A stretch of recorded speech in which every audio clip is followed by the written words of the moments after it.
A very good afternoon, everyone. Welcome to day 4 of Video Next Asia Week, an e-conference that looks to capture the goings-on in the online video industry through conversations and discussions with the top names in the business. To begin with, I would like to thank our sponsors, presenting partner Woot, associate partners Pubmatic, Viduli, and Z5, and Insights partner NEPA for their support. Now introducing you to the moderator of the session, Anirban Roy Chaudhary, Associate Editor, AFAX. Once again, thank you everyone for joining. Over to you, Anirban. Thank you very much, Devashish. It's an interesting session where we are now discussing OTT for family audience, and if it is going beyond mobile phones to the larger screens that we have at our homes, some smart televisions, or through Fire Sticks or Chromecast.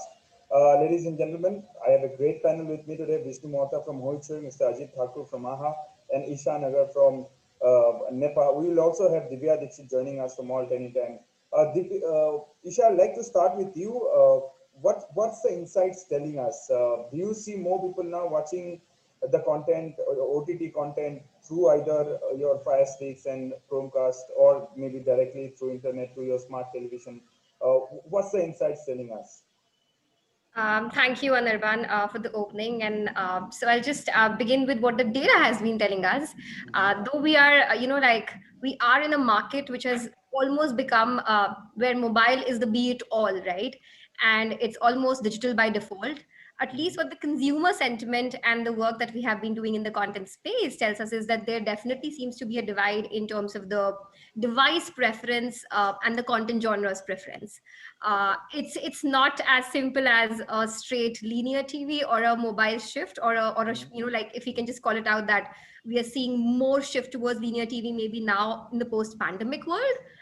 Where the sector has been thrown into a hyperdrive, but yes, there are like selective takes. It could be more exclusive shows, more originals, which are gearing towards more mobile viewing or more individual viewing, and say a sports or a movies genres, which are like shifting given the lack of theaters to completely the Fire Sticks model that we are talking about, or the casting pace that we are talking about. So it's sort of a divide between the device into content genre, so to say. Not a clear shift, but yes, progressing with the times that we are in. That's great. The ratio would be quite skewed towards mobile, and it's obvious because the penetration that's skewed too. But Vishnu, now that people have a good internet connection at their homes because of online classes or work from home, do you see more people now watching on larger screens? Of course, yes. People are watching more on larger screens. It gives you the experience which that the smaller end screen really cannot give. But I think the question is larger, not about device. And like Vishnu and Ajit would agree, it's more about the content which is streaming, so to say, because it's more about what content can I watch with my family on the bigger screen versus what content I can watch as an individual. So it's not directly related to the device choices, and so to say, perhaps because society has forever kept family as a homogeneous cohort, like a very separate cohort when it comes to content viewing and entertainment. The shift is there, as I said, but it goes beyond just the device medium itself and more into socio-economic and cultural nuances rather than just the technology which is available.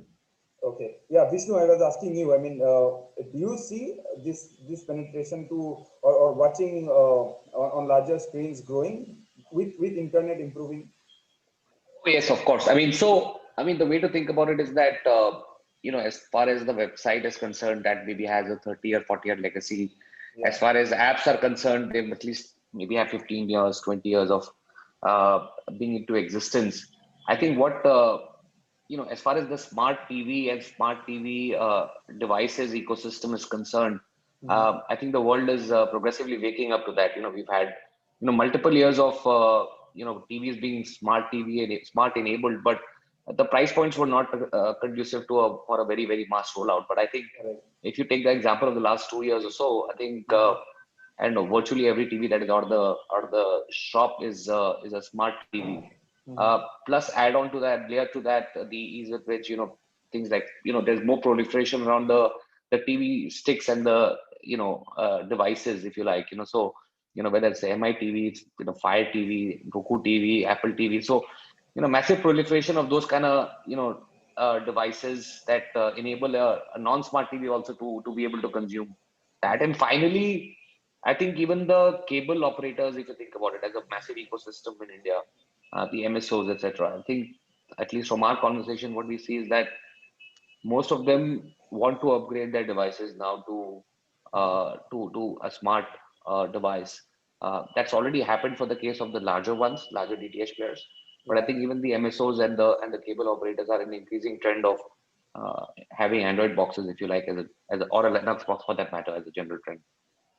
Great, great. That's where Ajit, you can come in. I mean, you've seen content, and congratulations to AHA for completing 1 year.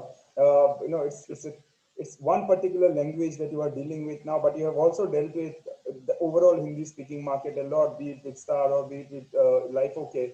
How do you see this content space? Do you think there's a need for more family-oriented content for the OTT players actually to hit the larger screen and become a family entertainment phenomenon? Yeah, Anirban. So I have fairly clear views on what we have seen in the last 12 months. So AHA is new, but the data has always been there. So fundamentally, I think even before the conversion, so during the pandemic, the conversion from watching on mobile to watching on TV has definitely been fast tracked. And what was probably 15% earlier is probably closer to 35 to 40%, at least in data that we see. So that shift is already happening at a much faster pace than we thought. But even in the mobile economy, I have always fundamentally believed that the data that we are seeing, that it's primarily driven by young urban males, is actually not accurate. I think OTT, I believe, has a fairly large, widespread audience, which includes kids and women as well. So that's the first thing. And I think with television viewers, the conversion happening through, like Vishnu was talking about, devices and all of it, as they watch more and more on TV, that conversion will happen faster. Okay. But at the same time, OTT is a personalized medium of consumption, right? You can watch it when TV forced you to view it together at 8 p.m. for a certain primetime show. That's never going to be OTT, right? So even if it's watched on television, I don't think the average number of people watching it together will be more than 2 or 1.5. But they are all watching it at different points of time. In the same house, there might be 2 people on TV, somebody on mobile, and all of it. Okay. So I fundamentally believe that this thing that OTT audience needs only a certain kind of content is an exaggeration. The family audience have been there. They're coming in more numbers. And I believe that successful OTT content template is where you can cater to every member with the content they want, versus television where you cater to every member with one content that is driven by one particular person of the family. That's a difference, but they all need their content. So kids' content will coexist with a very, very dark thriller. And it's only an increasing trend. So I believe that there is a significant family audience already on OTT. Great. Vishnu, you have a huge library of Bengali movies as well. A few of them are old classics. So when people are streaming those, do you see the family viewing phenomenon growing, especially for such content, or is it still they like to watch it at the mobile devices? So I mean, I'd like to jog back a little bit and think about a time when we think about a typical family watching it together. In the gone by era.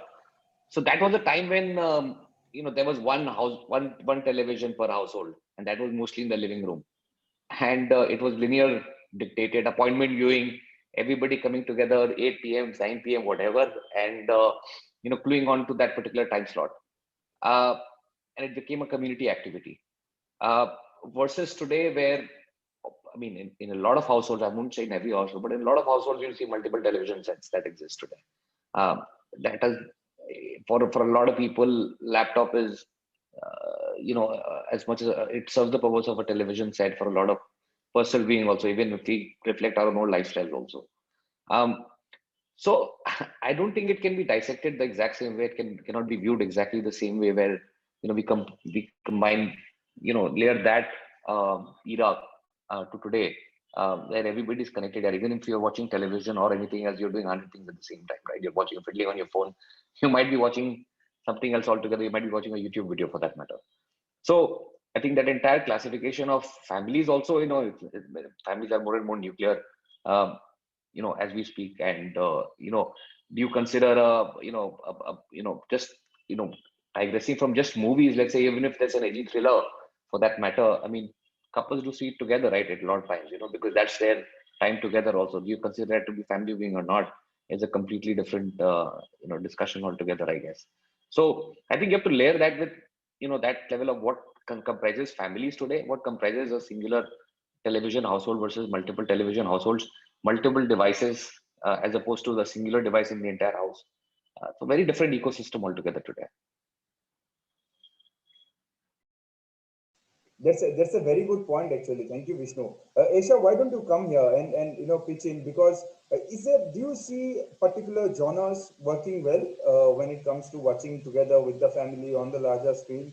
Or as Vishnu says, I mean, it's like even if it's only a nuclear family with a couple and the kids sleeping, they could actually watch a thriller together. Yeah, I think Vishnu brought forth, a very nice point about the family structures.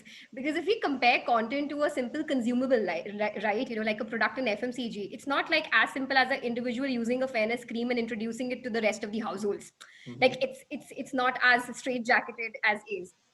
So beyond the family structure, the identities and even choices, individual as well as group watching choices really come into play. And we have seen, I think, as I said, more originals, which are like centered towards themes which could be for an individual liking, ranging from progressive to like more bolder themes that we are exploring today. It's like from the if I have to talk about a 3 point mantra, then it should be that the hyperdrive is just leading to more acceptability of such themes in the living room, maybe more adaptability of the group watching those individual things which are being maybe washed in a mobile format otherwise today. And the third would be the actualization of the very evolving Indian modern family. Like, look at the family dramas that we used to watch on, say, like, which we call as GEC or the general entertainment. Those versus the kind of family dramas which are being like minted at the moment by different OTT players. So the actualization of that content is just faster. Of course, there are genre preferences where sports and movies, I think, continue to be with a bit of borrowing from the individual content coming in into the living room scenery. So it's a slow progression on those, but the actualization is definitely something which is happening between the shift of genres. Okay, great. I'll take a moment and request all the participants, please put in your questions. I already have few of them and I'll try and address them as we progress in this discussion. There's a question for Ajit. It's particularly for you. Are you saying the difference between TV and OTT is not the kind of content, but the choice of time and the number of people watching it on the big screen? You are muted, Ajit. I want to start by saying that that's not entirely the point, but that's part of the point. And let me go back to my TV days. Even the TV days when I was running Sony or later Life OK, I fundamentally believed that there was a much wider audience range in terms of genres they were seeking than just the daily soaps. But because it was driven by viewership on one television set, which was linear, the predominant one became the soaps over time, right? But every time when a channel tried to break that and break new ground, right, whether it's for the KBC or crime shows or comedies, there was an alternative audience for that. But that the linear method limited the experimental genres that people could do, especially when you're in an advertising-driven system, right? So I think the need for various genres is always there. So on that one, I agree. To the point, a question being asked, yes, I was saying that. But OTT has many other manifestations which has allowed it to go towards a slightly different the way the narratives are. So one is the pace of narratives, the amount of time people want to commit. That if I like a story, I want to consume it in one day rather than over a period of a month. So there are many format structures that have changed, and yes, some new genres have come in which can survive, which earlier on television would have been on niche channels, can become mainstream here. Because the big niche hits are the ones that are defining the benchmarks without naming the shows. If you look at the shows that have been working in the last 1 year, big hits, they are they are shows that are targeting a certain niche. Correct. Nothing is uniting everybody together like the 9 p.m. TV shows. But the Correct. need for this was always there. Having said that, I think OTT has a younger skew. So Okay. that means that in terms of the amount of time they'll commit to it, the ability to experiment with newer genres is there. And the cost of that is not very high in this case. I think OTT allows us to experiment a lot more on the content we want to do and play to big niche segments as much as the mass segments. But I think the variety of genres was always an audience need that to an extent TV didn't address. Okay. Ajit, are these big niches the niches that were under delivered by television? Like, do you categorically go for them? I would say yes. So I would say crime thrillers were underdeveloped delivered with television, and it's become the 60% of content on OTT, right? Correct. But the CID was the most successful show till it ran in the Correct. country, right? Correct. But yes, the narrative structure of CID won't work on OTT, but the thematically it absolutely works. Or why Crime Patrol and Savdhan Indias and all of them work, right? So crime thrillers were always a big genre, which are being catered to a lot more by OTT. But that again is becoming a norm for the OTT. I think there's space for drama. I'll give you an example. Yes, So in please. our first few months, we also skewed towards crime thrillers because we knew that that's where the binge watching and all happens. And in July, driven by the fact that we could not produce enough, right, because of the pandemic, we were dependent on film acquisitions, and we acquired 3 or 4 pure love stories, right, which were not in any of the people would otherwise say crime, comedy, and drama, right, as OTT core buckets. So we acquired love stories one after the other between July to November. And not only did they drive growth, we saw a skew in terms of the gender skew, the age skew was very different in those 3 months. So I think the OTT is basically democratizing content in a way that television could never do. So there is space. I don't know what the next new genre would be, but I would bet on docu-series, something that mass television never explored. But docu-series is a fabulous genre if you see the international players. And I think now in India, we've just seen the beginning of it. Yes. But Yes. would it have survived the 9 p.m. TRP? No. Will it find a big niche here? Absolutely. Yeah, and there are platforms now that are doing only documentaries. I mean, Curiosity Stream in the West and the Docubay in India as well. Vishnu, there's a question from Dr. Joyita Chatterjee. She's asking, do you go for does the device-based strategy, content strategy, play a role in your mind when you are commissioning or actually acquiring content? Do you go for remembering that your young generation using laptops, mobile phones, older generation maybe for does that play a role, the device-based content strategy? Very honest, I've never thought about it like that, a device-based strategy, but it's very interesting. No, honestly not. I think, most of us, most of the core subscription OTT platforms like AHA with Ajit and in our use case are subscription-driven platforms, Correct. which the broad assumption is that a vast majority of them may have more than one device. And the same person might have multiple devices of consumption depending on their preference at that point in time, availability, mood, a million other factors for that matter, internet connectivity, etc., etc. So I don't think we look at device-based strategy when we think about content, but because you are universally available, right? I mean, in our case, we are universally available. So we actually want the customer to have every choice at every touch point to be able to consume that content, especially when they're paying for it, as they please. And if tomorrow there's another, I don't know, device that comes along, I don't know, in a VR headset, we'll have to enable and be present there for that matter.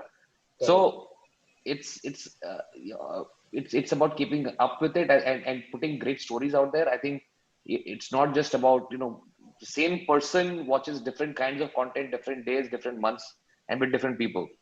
So I think it's not a very simplistic, generalistic discussion around, okay, this is meant for this or this is meant for that. Everybody is different and everybody is versatile. Even if we look at our own content choices, they vary and change depending on our mood, depending on who we are with, depending on the time of the day, and a million other things, I guess.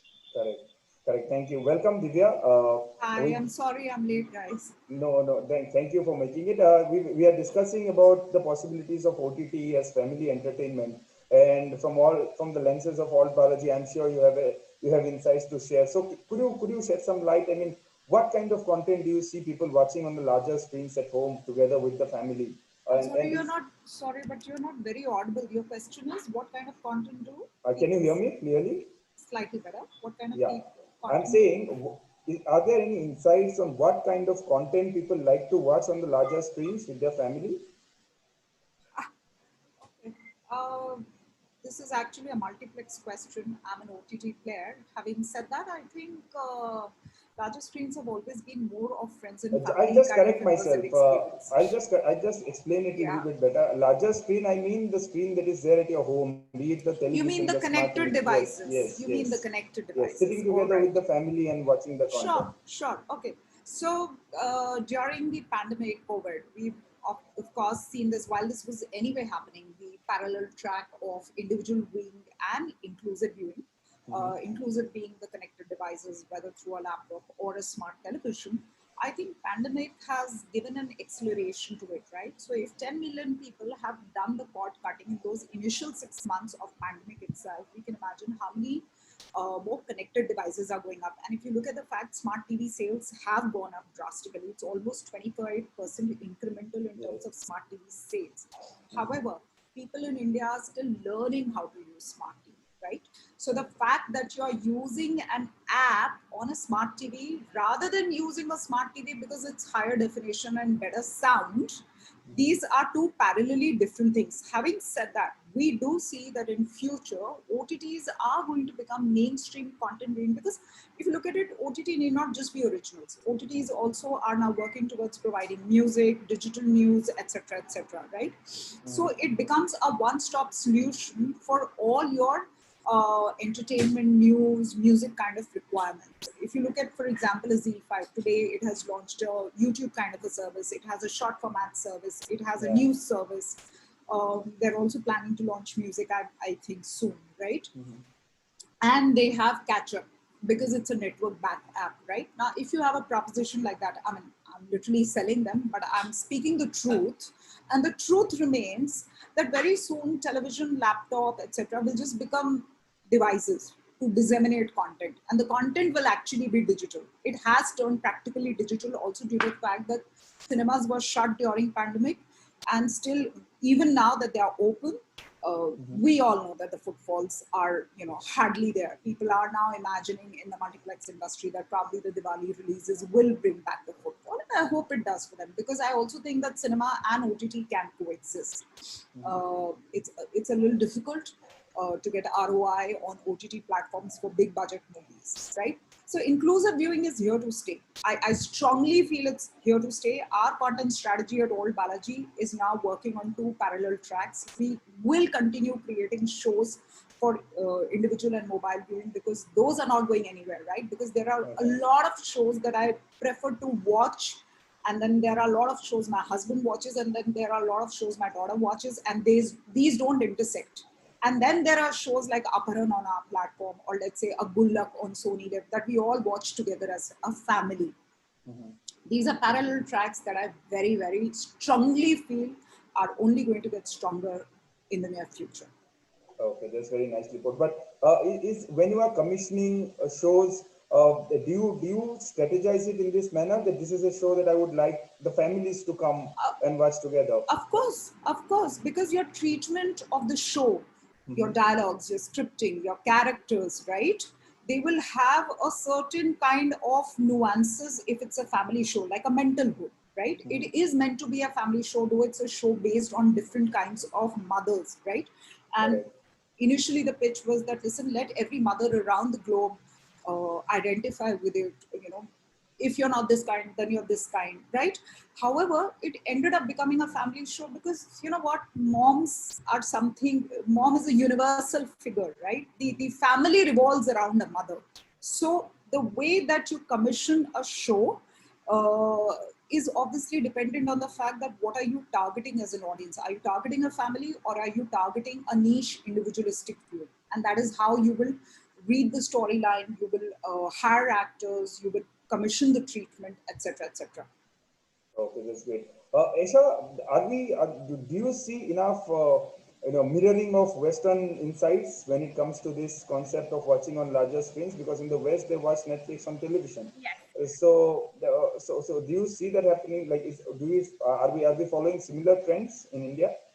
Yes, I definitely feel that the cord cutting concept is here to stay, and we are seeing that shift already in the Western countries. I think the evolution just happened like way ahead of us, where of course the content choices and as I said at the start of the session, for us, preferably the society has kept family by and large as a very separate homogeneous cohort. But at the end of it, if it comes to different individuals watching and the themes appealing to them, a lot of things can be watched together in the living room. So that is definitely coming in India as well. And I think it's going to continue to stay largely in terms of content that sort of just keeps on switching between the devices. It's going to be about resisting certain themes, maybe when it comes to individual versus family watching, embracing it together maybe. And the third one is finding a balance, a very fine balance between what is casted together versus what is watched alone. But are we following the footsteps of a lot of countries where this evolution has already happened? Very much so, yes. Okay, okay, that's great. Ajit, if we were to see more people watching on larger screens, like again on connected devices, will it be new people, or do you see the subscribers gradually graduating to that phenomenon of watching through mirroring devices or through smart TV? You first acquire the customer, and then they gradually move into that concept of watching on the larger screens. So that's the fun of OTT, right? I think it's giving amazing individual choices to people. So I think there will be a time when people will continue to watch when they are on the go or outside their homes on the mobile phones. But with the same consumer, when they come back home, probably they'll watch it on the TV through one of the devices. So I think that will happen. There'll also be a certain kind of content that they will watch on the connected devices. But even while they're sitting in front of the TV set, they might be watching a different kind of content on their mobiles. So I think that is why I love the medium, because it's extreme customization, extreme individual, taste. So I think it's not a distinct set. The person who's watching on a TV set through a device is probably the same person who earlier in the day has watched it on mobile. But increasingly bigger screens will happen to OTT, because as we are investing in bigger content, they will watch it on all kinds of screens, not just the mobile screen. But will the mobile screen become irrelevant? Not for a long time. Okay, okay, Vishnu. Is it a matter of viewing experience as well? I mean, the apps are doing fantastic in enhancing the viewing user experience, even in the mobile interface. But when you graduate to the television screen, is it like is there a game of experience there? Um, Not, I mean, if we discussed this maybe a few years back, maybe that was increasingly the case. But I think if you talk today, uh, take the example of, let's say, a Fire TV. I see a lot of the 40, 50 plus generation, I mean, age group actually preferring to watch things on Fire Stick, and that's because it's a very simplified remote, right? It's about four or five buttons: stop, right, etc., and pause and play. And it's a lot more intuitive than, even in some cases, you know doing things on your phone for them. At least that's been my experience in some use cases, and I've seen their go-to device being something like a Fire Stick or a Apple TV. So I think today it's becoming as intuitive as is, on just about every device. Every device is becoming very powerful. There was a time when most of these connected devices were not very powerful. Most of these smart TVs also do not have enough, let's say, RAM or CPUs, etc., and all that. But increasingly, I think everybody is warming up to the fact that it's becoming more universal. They are built around, a lot of cases, they built around either an Android TV or a Linux platform, which is a similar platform to what you'd find on your mobile set, actually. A lot of them are actually HTML5, so that means it's an offshoot of what you would how you develop for your websites. Correct. So it's all converging in a lot of sense. There are a lot of new platforms that are coming along. Technically speaking, like there's something called Kotlin multi-platform, which allows you to develop once and roll it out everywhere. There's React Native, so there are multiple ways where you sort of have a homogeneous experience across all your touch points. For that matter. Yeah. Okay, that's great. Divya, there is a question. When you are devising your marketing, maybe for a show or for the platform. So, firstly, for the show, now when there is a show, as you said, like a mentalhood or mom, for example, do you have a different family audience as your target group?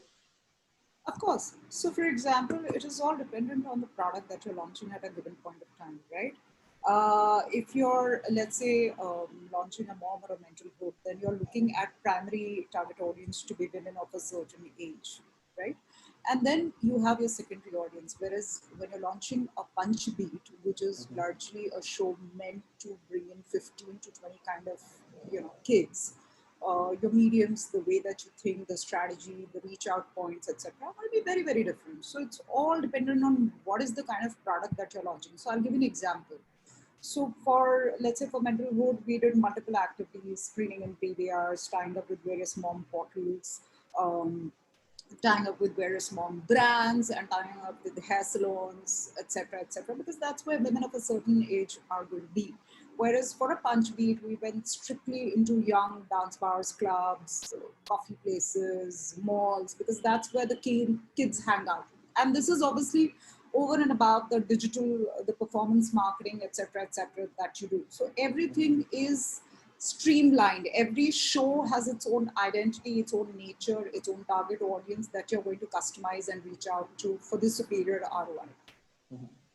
Okay, that's great. Ajit, there's a question for you. You mentioned kids at one space.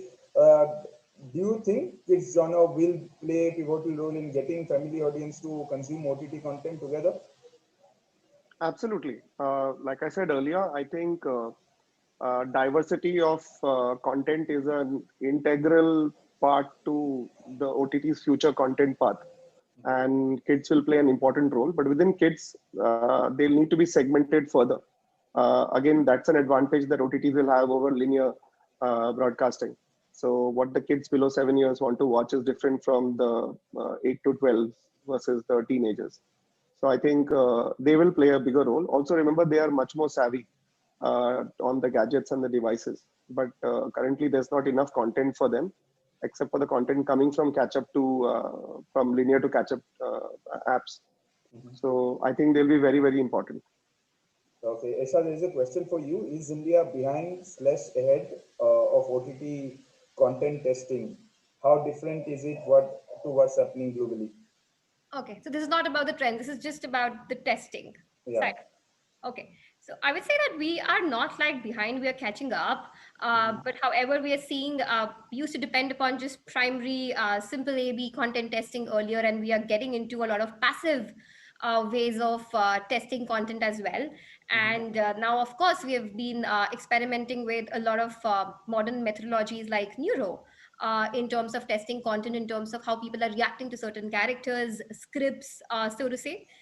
Because with content, I think with India in particular, emotions are always going to be high. So, as compared to the Western countries, the viewership it's exactly mirrors the social media consumption of a person. Say, for example, my digital appetite and maybe my content consumption is going to be, like a straight line graph between the other two. But for us, the technology decisions run very high on emotional intensity. So adoption of content for what I say I would like to watch versus what I might watch on my mobile screen can completely differ. And thus, we are seeing a lot of changes in terms of how we are testing content currently. In terms of straight asking, like straight surveys in which we can ask versus how people are consuming across media platforms, etc. So we aren't like exactly similar, but we are fast catching up with the content boom and also the global focus on content for the country. Great. Great. Vishnu, there is one question. It is about customer acquisition, and I'll ask the same to Divya as well. Do you see customer acquisition becoming easy, the cost of acquisition going down in India? Actually, not really. For the simple reason that, when we started acquiring customers, so it's a two-edged sword, right? Uh, Customer acquisition becomes easier, of course, when the industry is known, it's aware, more people are willing to adapt it. So there is an organic footfall, and your pool size increases, so your net on the customer acquisition also is easier, cheaper, etc. But let's not forget that India is also becoming a market of 40 plus OTT players, right? There is a fierce fierce competition out there for the consumer to be on your platform. On an average consumer doesn't want to pay more than 2.5 apps, right, for entertainment. So it becomes expensive, especially at times when there are huge events happening, like an IPL coming on, right, or a Big Boss, and the inventory costs shoot up. However, all said and done, I think at Alt, we are doing probably one of the sharpest customer acquisition. While we have, for the lack of resources, because we are one of the smallest platforms, with smallest budgets, whether it's customer acquisition or, for that matter, even content or tech, necessity is the mother of innovation, I think, rather than invention. But what also happens in such a case is that when you're so small, when you're so sharp, and I wear two hats, which is marketing and revenue, you're constantly looking at the fact, how much do I need to spend to double the revenue? So as it is, you're walking that tightrope. So and we are anyway doing one of the smartest, and I know what my competition is acquiring the consumer at. We're already fairly sharp. If anything else, see that the digital inventories are set to explode.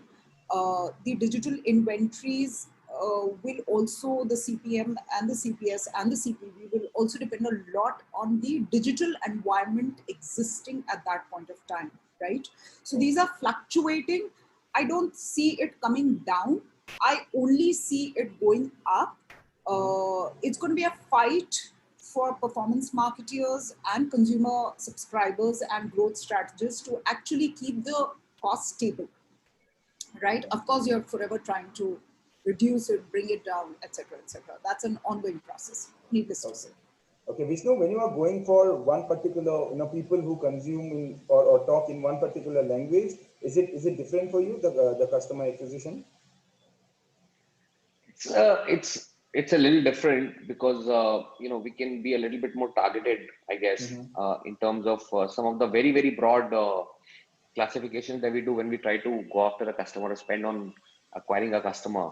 But that's where the similarities, that's where the advantages ends, right? Ultimately, we are also multilingual today. When we speak when we're having this discussion in English, we'll watch a Hindi content. In some cases, we'll watch our native language content. So it's all, the same customer can have multiple content choices, and you cannot just dissect a customer just basis of affinity. So to answer the previous question around whether acquisition costs are coming down, I think it's not going down for sure. What I do see is, however, it becoming a bifactor of the long-term value of every customer also. So there's a lot of buzz around UPI becoming auto-pay. Paytm is auto-pay at recurring today. When 60-70% of the payments become recurring, the use case for acquiring a customer at even higher cost become much better than having customers who do not have an automatic renewal system in the case of India. That obviously differs vastly when it comes to outside India, in a lot of developed countries, etc. But having that seamless ability to make payments and the ability to have access to multiple payment methods is an extremely important bifactor of how many people can you actually target in the first place. Okay. Okay, that's great. Ajit, there's a question for you. Do you think regional OTT players like AHA or Hoichoi will need to diversify further and add more Indian languages to actually compete with the others who are having multiple languages on their one platform? Yeah, multiple thoughts on that one. But thank you for the question. I couldn't get the name of the person. It is Actually, anonymous attendee. I also don't have the name.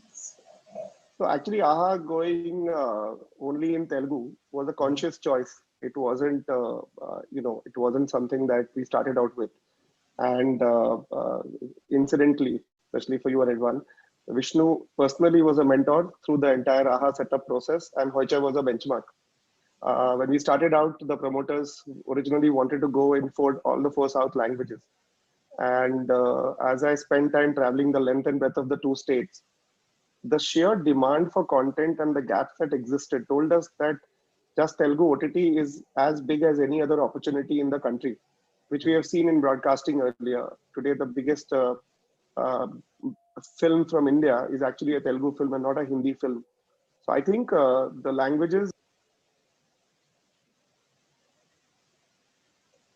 Your audio, we lost you for a bit, Ajay. So I say languages is one of the ways to customize to this individual OT customer, right? So it was a Conscious choice. Wait one sec, I'll just take off. Yeah, it's clear. We can hear you. So language was a conscious choice, right, to go into it. And everything that we have seen in the last 1 year has told us that it was the right strategy to go into. Because remember that whether it's a Hindi speaking audience or a language speaking audience, they're looking for a daily or at least a weekly engagement. So we had a choice to do 10 shows in 4 languages or 40 shows in 1 language. And we went with the latter. And that has given us the returns, the 2x or 3x the returns that we all thought of when we started out. That's how big the opportunity is. And I think we have just scratched the surface, whether it's with AHA in Telugu or Hoichoi in Bengali. So from a survival point of view, I think each language can be a big market in itself. And there's a lot of a growth story. At the same time, there's an opportunity to diversify. But again, I go back to that argument on niches. The next available niche may be another language or could be a genre. It could be music, it could be live television and so on and so forth. So I think it depends on the promoter's appetite in terms of how far they want to invest. But if the appetite is limited, the one language is good enough for a long-term growth strategy. If there is more appetite and there is an intention to go bigger, then you can pick another language or just a genre and continue to diversify and grow. And Hindi is not necessarily the only answer to do it. Okay. Vishnu, quickly, one point, because when you are talking about one language, you are not necessarily talking about one market, right? There's a big diaspora that resides outside India. So what have you observed over the last few years that you've been there? Subscribers, are they coming only from one particular, maybe say West Bengal, or do you see enough spread away inside as well as outside India? No, I think Anirban, you're Bengali, you're based in Bombay, right? So that's part of the question. But I guess it's all over the place. Yeah, that's why we are in the OTT business. I mean, for us, it's not a 3-year exercise of focusing on one language. It's been a 25-year exercise of focusing on one language, where all our life's work has been around building content from films, television, web, focused on one particular category. And we don't think the job is half done for that matter. I think we still come back to work knowing that there's such a big cohort of people that we've not reached out to, or who have not come online from a core video consumer point of view, and who've not become core e-commerce, video e-commerce, or e-commerce customers in general. So I think we are all. I mean, I can say that for Divya, Ajit, and for myself, because we are all in the subscription space. I think the pay audience is a subset, a small subset of the overall free or overall video audience in the ecosystem, I guess. So I think for us, it's a question of how many of them actually transition from being a free customer or a customer to being a paid customer at some point in time. Vishnu, I hear your pain. I hear your pain. So exactly. So and the best part is that they believe it's their birthright to have the entertainment free. I shouldn't even say this in the open forum, but okay. How are the content creators supposed to pay the bills, or the directors or the actors supposed to survive? Sure. That's a question mark, but I hear your pain. No, absolutely. And I think that's hopefully what will keep us going, that there's a bigger audience out there, at least, if not more, But it would be, sorry, I'm interjecting. It's heartening to know. Sure. When I started the digital journey, SVOD was only 5%. Today we are standing at a good 28%. So thank you there. Yeah, absolutely. I think it's a growing ecosystem, I guess. That's the only thing that's heartening. Divya, there's one question which you can take, and then I'm sorry to all the participants. I think this is the last question that I can take. I have 30 odd questions there. I'm sorry I could not address all of them. Divya, can animation become a next big thing itself, and not only for kids, even for the grown-ups? Okay, so I don't know about animation as much, but immersive content is the next best thing to happen. We've tried that with Ragini MMS, where we created a 10 minutes immersive content capsule, and probably we are one of the first Indian OTT platforms to do it, because I've checked all other Indian OTT platforms. Nobody's really done it, and this was done almost 2 years ago when we launched Ragini MMS. Yeah, and it worked beautifully for us. People were, really willing to watch it, be immersed in it. We did a press con, we got journalists, etc. Everybody to try their hand at it. However, what the issue is, it's expensive as a product today. So I can't do it for every show, right? Even as a marketing gimmick or 10 minutes, it's expensive as a product. The second part is that forget about that, then getting translated into an entire series of 3 hours or 5 hours, that's an even higher expenditure. That's the thirdly, it needs a certain kind of virtual reality equipment, right? For a person to be immersed into it. Even if you take up the basic ones, you need, like those cameras that has a slot and your mobile can slip into it and then you can attach your hands free to it and watch. So it's an ongoing thing. Is it going to be the next big thing in near future? I don't know, but it's something I think OTT platforms will want to take up. The other thing which probably they would want to take up is interactive episodes again in near future. So I think these two things should happen pretty quickly. Great, great. Last questions for all three of you, and then I'll go to Isha and ask a detail about what she sees in the future. Divya, with you, when we say family entertainment, what do you think will trigger the growth of this particular phenomenon? Sorry, you said when we Family think of entertainment. When I'm saying like OTT content being watched together, sitting in a family on a TV screen, what do you think will trigger the growth for this phenomenon in India? you mean what is going to grow the family entertainment in India? Is that the question? No, I'm asking you if family entertainment, that is what the session is about, watching together with the family, if that has to grow in India, what do you think will trigger that growth? Sure, I get it. I get it. So, okay, family entertainment I think has been around for years and years and years, right? I, as a mom, used to sit and watch Doraemon and Shinchan with my daughter. I was the secondary audience, right? Because my daughter's watching and I need to do some policing, I'm doing it. Cinema, they have been the flag bearers of family entertainment, because where else will you get 3 hours of immersive experience, in 200 rupees, all expenses paid kind of thing. Family entertainment is going to grow because that is probably the only time that families today are sitting together and spending some time together. Otherwise, you have very daily rush lives, at least in metros and semi-metros. You have daily rush lives, you have your own schedules, your exercise, your gyms, your offices, etc., etc. Family entertainment is here to grow and all set, 100%.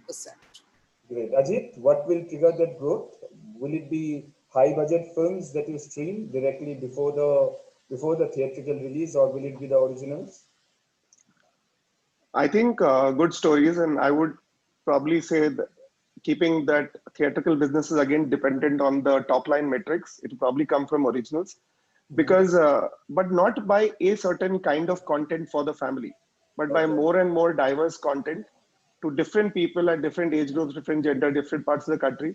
Because remember, all these kids have grown up watching different languages, subtitles. I have met kids in a small town in Andhra who watch Korean and American as much as local content. So a lot of variety of content, very well written across genres. And the more we write, remember, the first adopter will be the one who's the target for the niche. But eventually, from that niche will the narcoses and money heists of the world, emerge.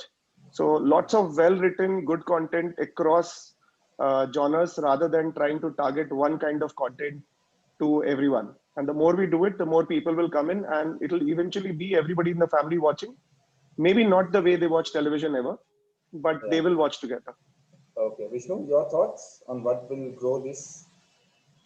Yeah, I mean, I'm at a risk of repeating what Ajit and Divya just mentioned.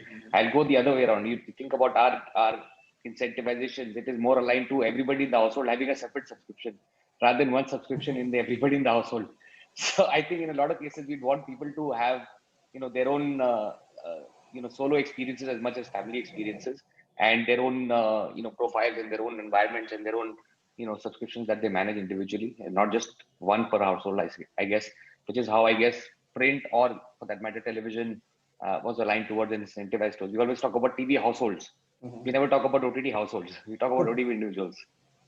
That's great. It's such a great progress, I must say. 3 years back, when I had asked this question to similar set of panelists, they would say bandwidth, high speed internet. all of that used to be the challenges. Today we are not even discussing those. That's where I ask you to Isha to pitch in. I mean, what do you see the future trend to be? If this has to grow, where will it grow? Will it grow in only metros, or do you see, as they have not mentioned internet as a problem at all, maybe the penetration is done. So do you see it happening from all across? Yeah, Nirvan, I think I'll just try and add some consumer sentiment color, given that we've already had 3 brand perspective. But I think it's going to have that natural flow that any category has. It is going to take that funnel approach of metros to non-metros, but ultimately we are heading toward digital by default. Like at the end of it, it is for the masses. Of course, we are talking about growing internet penetration, mobile being the route, that takes us there. But what is going to be the core, I think, for the growth is inclusion, more inclusivity of themes, and also second realism, which is something that appeals for all. Of course, there could be the niche and the exclusive, the genres that are being watched on individual screens. But more and more family entertainment context, I think, lies on these two. And there can forever be a debate between resisting certain kind of content on individual versus living room screens, or embracing it all and watching it together. But inclusion and actualism, I think, is the way to go. Great. Thank you, Isha. Thank you, Ajit. Thank you, Divya. Thank you, Vishnu. It was a pleasure talking to you all, and it was a learning session for me as well. Thank you very much. Thank you, Anirban. Thank you. Thank Thank you for having us. Bye, Cheers. guys. Bye. Thank Bye. you. Thanks a Bye. lot.